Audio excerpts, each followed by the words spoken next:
And Bruce said to me in the interview, I only write songs when I have something to say, but what a beautiful thing to say. And man, he just is something else. It is just the most remarkable 2.5 hours of my life. And I really mean that. It was pretty remarkable. You know, a couple of surprising things about his songwriting process.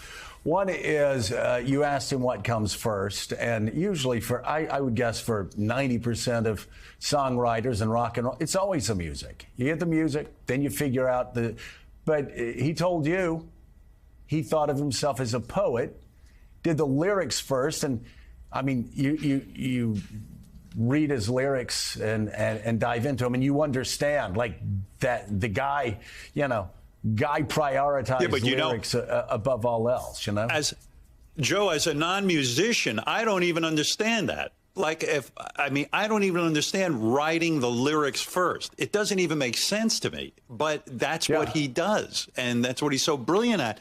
Because, it seems to me, as a non-musician, you would have to come up with a tune and then sort of hum and then come up with a couple of words that would fit in there. But no, it's completely the opposite. And, like a great painter, there's a process there that he has to go through to figure out a great song. It isn't like he wakes up and hears Better Than the Rest and those. No, he's got to sit there and work at it and bang it out on the piano and figure out this whole thing. You realize there's no free ride. Nothing comes easily. There's hard work involved. And he proves that when he talks about it. My mind was blown. He was talking about his classic song "Blinded by the Light" that Manfred Mann's Earth Band, covered there. He says he wrote it. He was a young songwriter. He took out a rhyming dictionary. I didn't even know this thing exists, a rhyming dictionary. Yeah. And all it is, he says, complete nonsense, the song. Rhyming dictionary. And I rhymed all the words by looking up in the dictionary. Yeah. It's going to make me go buy a dictionary. Who does that anymore? But he did it, and it worked. Yeah. And the story behind that, of course, Clive Davis heard his album, said, hey, kid, you don't have a radio hit. We need a hit. And so then he goes and does this. It's crazy.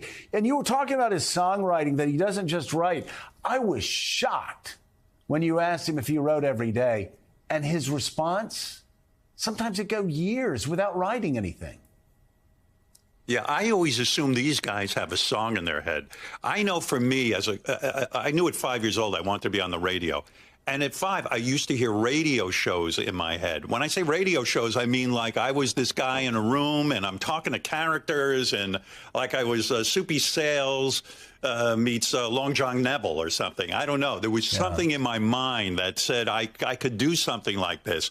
And so I assumed every day Bruce wakes up and he's got this annoying song in his head and he's got to get it. And he goes, no. I go, you have a song in your head now? No. I don't have anything to say right now, musically. Yeah. And so, when you learn about these guys, it's like everything is the opposite of what maybe you thought songwriting was all about.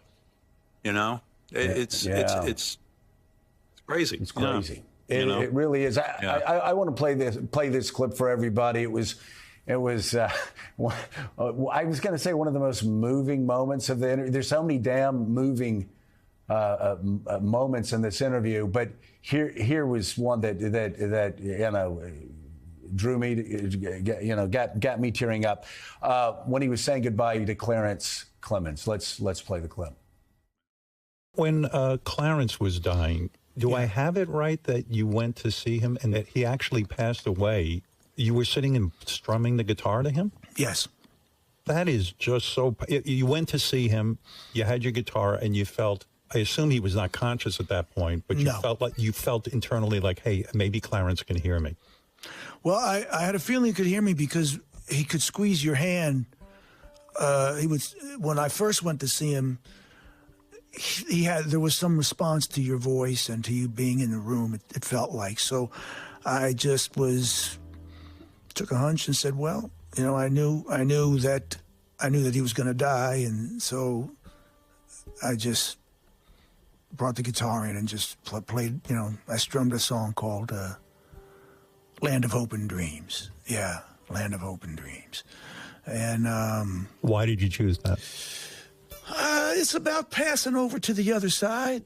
You know, it's about life and death. And So you're sitting there with Clarence. Yeah. And you're losing a dear friend, a guy who like really believed in you and you believed in him. yeah, And you started to strum.